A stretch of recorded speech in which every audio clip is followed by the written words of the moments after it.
એલર્જીમાં સીળસની સમસ્યા કે જેમાં પેશન્ટને 25 વર્ષથી સતત સ્કિન એલર્જી થતી હોય, સીળસના ઢીમચા નીકળતા હોય, 25 વર્ષથી સતત દવાની જરૂર પડતી, એલર્જીની ગોળીની જરૂર પડતી હોય અને આપણી આયુર્વેદની સારવારથી માત્ર ને માત્ર પંચકર્મ સારવારથી 100% નાબૂદ થઈ ગયું હોય એવા પેશન્ટ કરશનભાઈ મારી સાથે છે કે જેમણે સીળસ એટલે કે શીતપિત્ત અર્ટિકેરીની સમસ્યા છેલ્લા 25 વર્ષથી હતી અને આજે આપણે એમનો અભિપ્રાય સાંભળશું કે એમને આયુર્વેદ દવાથી કેવું સારું થયું. જય શ્રી કૃષ્ણ કરશનભાઈ. કૃષ્ણ સાહેબ.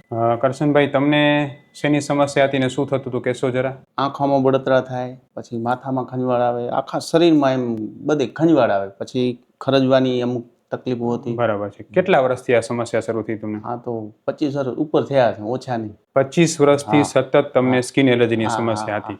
એના માટે કરશનભાઈ તમે આટલા વર્ષોથી હેરાન હતા, કેટલા ડોક્ટર બદલ્યા હશે આશરે? પાટણ, રાજકોટ, ભુજ, ગાંધીધામમાં 4-5 ડોક્ટર, બધા અલગ અલગ. સ્કિનના આશરે કેટલા ડોક્ટર બદલ્યા હશે? 8-10 તો થઈ ગયા હશે. 8-10 ડોક્ટર પાસે દવા લીધી, બરાબર. શું નિદાન આવતું? બસ એ દવા લઈ ત્યાં સુધી સારું. 6 મહિના 8 મહિના હલવે, એ દવા બંધ કરી નાખી એટલે વરે પાછું હતું એમનું. બરાબર. એલર્જીની ગોળી તમારે કેટલા દિવસે ખાવી પડતી રોજ?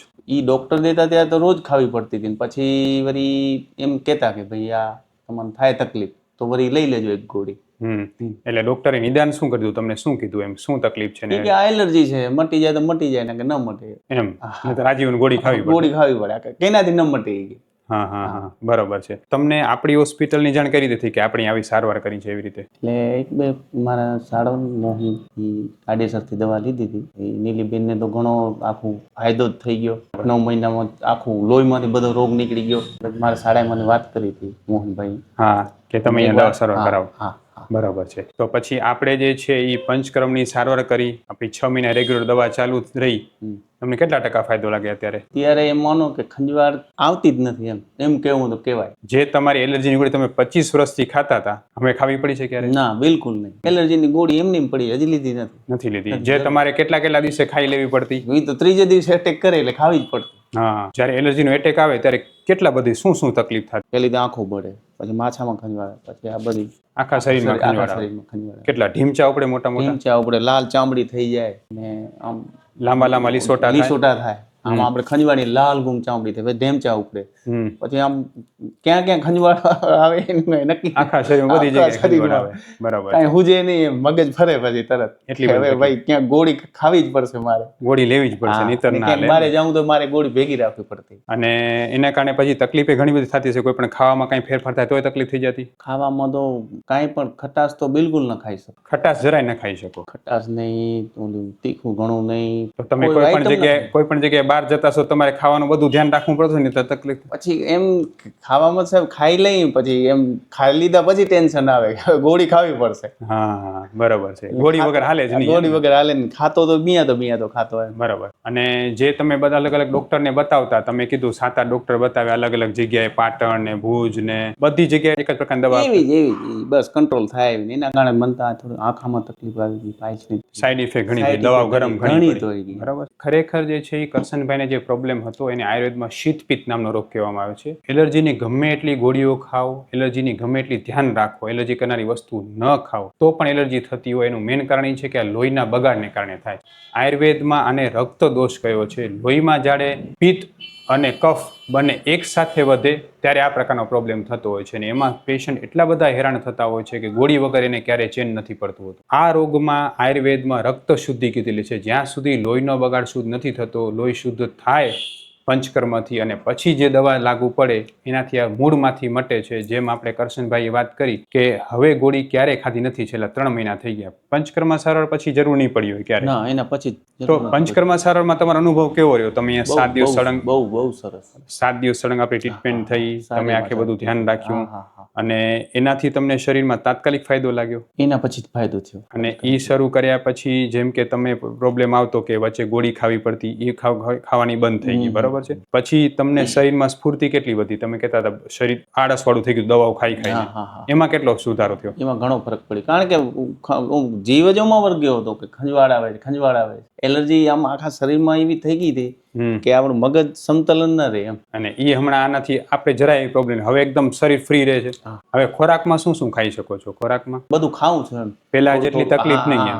પેલા તો જરાક કંઈ ખાવ તો વિચારવું પડે. તકલીફ થતો, હવે તો ખાઈ શકું. જે પંચકર્મ સારવાથી એનાથી શરીરમાં સ્ફૂર્તિ વધી તમને. પછી તો કે શરીરમાં જે છે એ થાક આળસ ક્યારે આવ્યા હતા ટ્રીટમેન્ટ દરમિયાન? અને ટ્રીટમેન્ટ પછી રોગ પણ ઝડપથી દૂર થઈ ગયો, બરોબર છે. એટલે હું પણ એ કહેવા માંગુ છું કે તમે કોઈ પણ જગ્યાએ સીળસ માટે પણ પંચકર્મ સારવાર કરાવો તો તમે 3 વસ્તુ ડોક્ટરને ખાસ પૂછો. નિષ્ણાત ડોક્ટરના માર્ગદર્શન હેઠળ પંચકર્મ સારવાર કરવામાં આવે ને તો શરીરમાં સ્ફૂર્તિ વધી જોઈએ, થાક ન લાગવો જોઈએ, નબળાઈ ના આવી જોઈએ. અને ત્રીજી વસ્તુ, રોગ ઝડપથી દૂર થવો જોઈએ. તમારા ડોક્ટરને ખાસ પૂછો કે મને સ્ફૂર્તિ કેટલી વધશે, રોગ કેટલો ઝડપથી દૂર થશે, અને સાથે સાથે જે છે એ મારા શરીરમાં નબળાઈ કે થાક તો નહીં લાગે ને. આ બધા જ જવાબ વ્યવસ્થિત રીતે હામાં આવે તો જ ત્યાં પંચકર્મ સારવાર કરવાથી ફાયદો થાય છે. અને પંચકર્મથી જે સીળસમાં ફાયદો થાય છે એ બીજા કોઈ પણ દવાથી થતો હોતો નથી.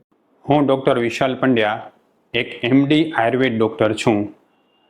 મેં મારો 10 વર્ષ સુધીનો MD આયુર્વેદનો અભ્યાસ જામનગરની વિશ્વ પ્રસિદ્ધ આયુર્વેદ કોલેજમાંથી કરેલો છે. 2011થી એટલે કે છેલ્લા 13 વર્ષથી હું ગાંધીધામ કચ્છ ખાતે NABH માન્યતા પ્રાપ્ત પંચકર્મ આયુર્વેદ હોસ્પિટલ ચલાવું છું. અમે લોકોએ આયુર્વેદ સારવારથી હજારો દર્દીને સાજા કર્યા છે. તેના વિડીયો રિવ્યૂ અમારા આ જ ફેસબુક, ઇન્સ્ટાગ્રામ કે યુટ્યુબ ચેનલ ઉપર છે, જે જરૂર જોવા અને જાણો કે કેવા કેવા જૂના રોગો કેટલા ઝડપથી સાજા થયા છે. અમે 2 રીતે સારવાર કરતા હોઈએ છીએ.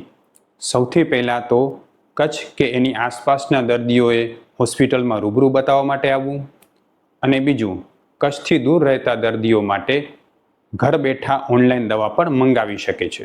વધુ માહિતી માટે નીચેના નંબર ઉપર હાય લખીને વોટ્સએપ કરો, એટલે તમને ફીસ કેટલી છે, કોર્સ કેટલો કરવો પડશે વગેરે માહિતી વોટ્સએપમાં મોકલી આપશું. કરશનભાઈ, તમને બીજી કોઈ પણ દવા તો વિલાયતી રહેતા, તમે કીધું મને એ દવા ગરમ પડતી, તો શું થતું તમને? દવા ગરમ પડતી તો બીજી દવાઓ ગરમ પડતી ત્યારે પેટમાં ગરમી થાય, પાઇલ્સ થાય? ગરમી થાય, પાઇલ્સ થઈ ગયા, એનું ઓપરેશન કરાય, આંખમાં મોતિયામાં ઓપરેશન કરાય. એટલે એનો મતલબ કે સીળસની દવાઓ, સતત એલર્જીની ગોળીઓ ખાય છે, એટલી બધી હિતાવો નથી, એનાથી કેટલી બધી આડઅસર શરીરમાં થાય છે. આપણી દવા ક્યારે ગરમ પડી? ના સાહેબ, કોઈ જાતની સાઇડ ઇફેક્ટ નહીં, કોઈ જાતની. એટલે ખાસ હું એ પણ કહેવા માંગુ છું કે ઘણા લોકો એવું માનતો કે આયુર્વેદ દવા ગરમ છે, ઉકાળા ગરમ છે, પણ એવું જરાય નથી. આયુર્વેદ દવા ગરમ નથી. જો તમારું નિદાન સાચું ન થાય ને તો જ તમને આયુર્વેદ દવા ગરમ પડી શકે છે. અમે જે આયુર્વેદ સારવાર કરીએ છીએ, અમારી દવા કોઈને ગરમ એટલે નથી પડતી કારણ કે અમારું નિદાન એકદમ સ્પષ્ટ અને સાચું હોય છે. ગુજરાતમાં કોઈ પણ વ્યક્તિ એવું માનતું હોય કે મને આયુર્વેદ દવા ગરમ પડે છે, આયુર્વેદ દવા માફક નથી આવતી, તો એ લોકો અમારો સંપર્ક કરી શકે છે. અમે ઓનલાઈન અને રૂબરૂ બંને રીતે દવા કરતા હોઈએ છીએ. કરશનભાઈ, તમને જેટલો ફાયદો થયો અને જેટલી એલર્જી મટી, આટલા વર્ષ જૂની હતી, બરોબર છે? લગભગ 25 વર્ષથી વધારે સમયથી એલર્જી હતી. 7-8 ડોક્ટર બદલ્યા હશે. કેટલો ખર્ચો કરી નાખ્યો છે તમે આશરે? હિસાબે નથી. એમ કેટલા લાખ ખર્ચાઈ ગયા છે આશરે? 5-6 લાખ ખર્ચાઈ ગયા હશે. એટલા થઈ ગયા હોય, કારણ કે આ ઝીણીમાં તો ક્યાંય પહોંચે ને. હા, એટલે સમજો 28 વર્ષથી તકલીફ. 7-8 ડોક્ટરો બદલ્યા. લગભગ દવાઓ દર 3-3 દિવસે એકાંતરે દવા લેવી જ પડતી તમારી. 5-6 લાખ રૂપિયાનો ખર્ચો થઈ ગયો હશે. આપણી સારવારથી જેટલો ફાયદો થયો એટલો ક્યારે એટલા વર્ષોમાં ફાયદો થયો છે? મને એમ જ હતું કે આ મળશે જ નહીં એમ ને. હવે આ ભેગી રહેશે. પણ આપણી ફાયદો થયો એટલો ક્યારેય ફાયદો નથી થયો, બરાબર ને?